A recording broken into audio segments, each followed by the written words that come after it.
today we are starting an interesting series which I titled the self-control series. So um, today we are dealing on anger. Hi, lovies, welcome back to my channel. Thank you for joining me again today. Today we're just going to go right into our topic of discussion. From the title you could see we are starting a series, a self-control series, and this is the part 1, and we are dealing on anger. So self-control on anger, or how to control your anger.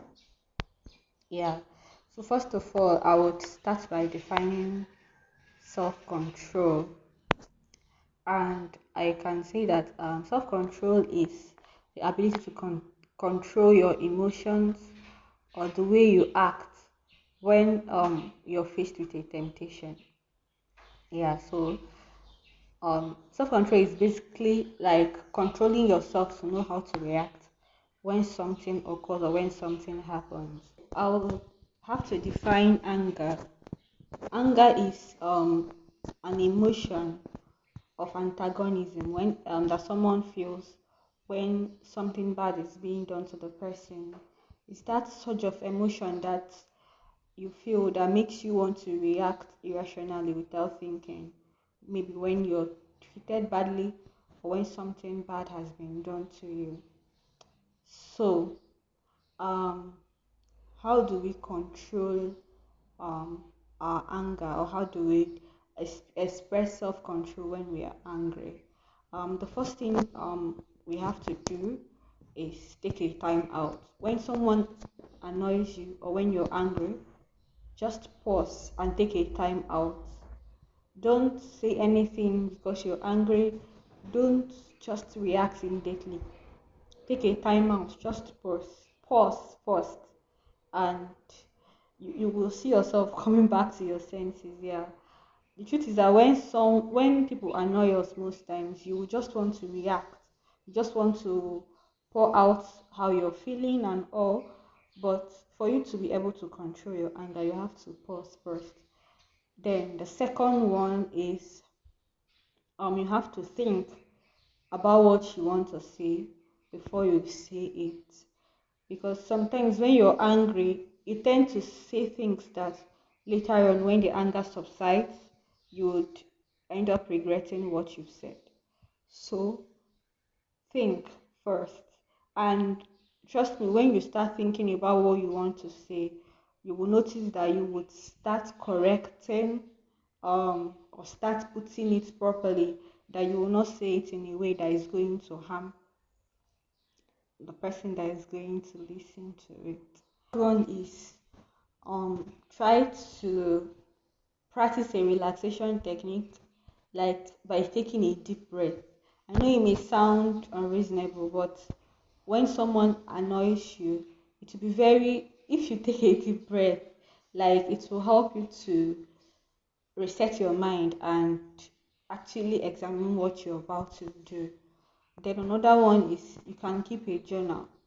Seriously, this journal keeping helps a whole lot, because instead of you to start talking and burst out and say things that you might regret later, you can get a book, start writing out all those things that you're angry about, and trust me, by the time you're done, you will see that that anger would have subsided, and then you can quietly confront the person that annoyed you and amicably settle things with him or her.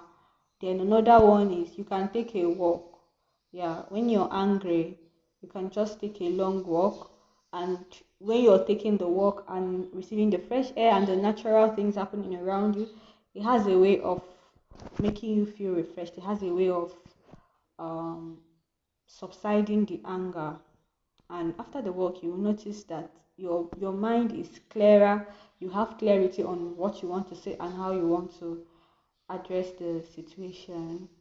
Then another thing I also want to talk about is um what the Bible says about anger. The truth is, Sometimes we tend to just get angry and just act irrationally without thinking. Yeah, once you're angry, your thought process is interrupted. All you want to do is just to retaliate to the person that annoyed you. So, but there are some things that Bible said about anger, and I'll be reading out a few of them for us, and I believe it will help us.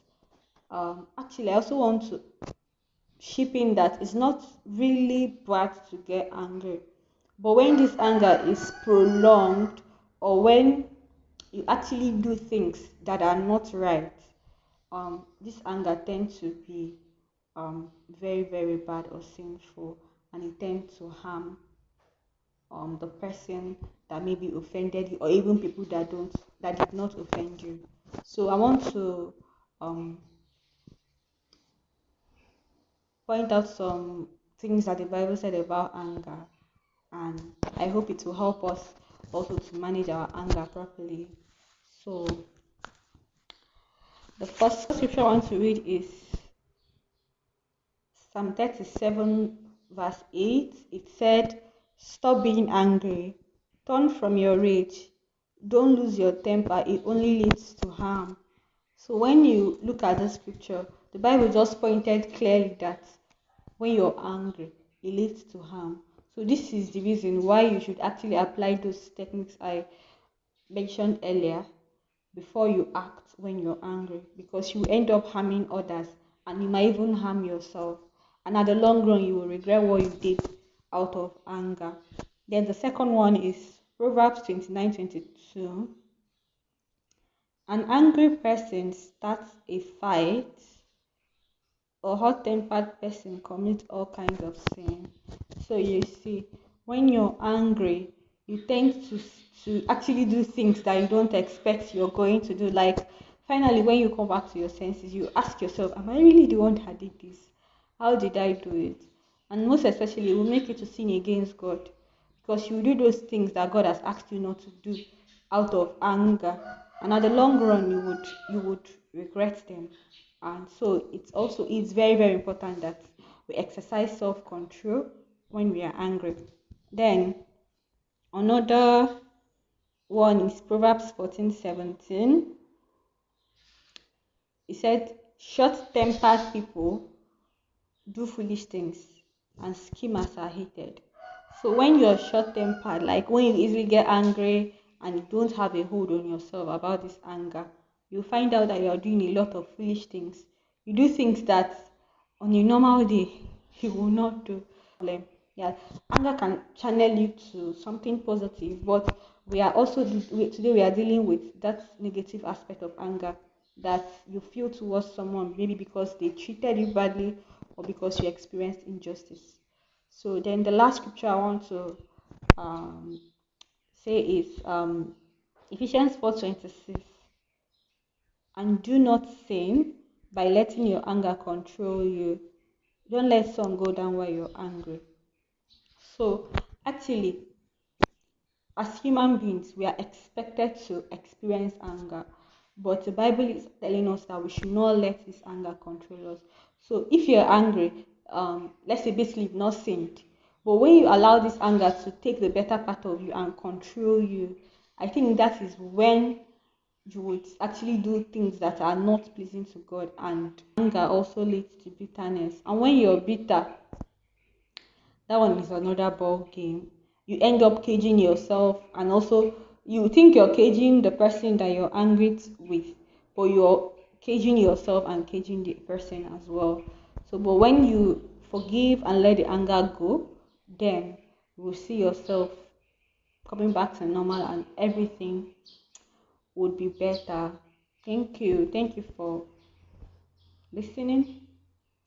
Please like this video, share it, subscribe down below. Yeah, subscribe, and I hope to see you in my next one. Thank you, and God bless you. Bye bye.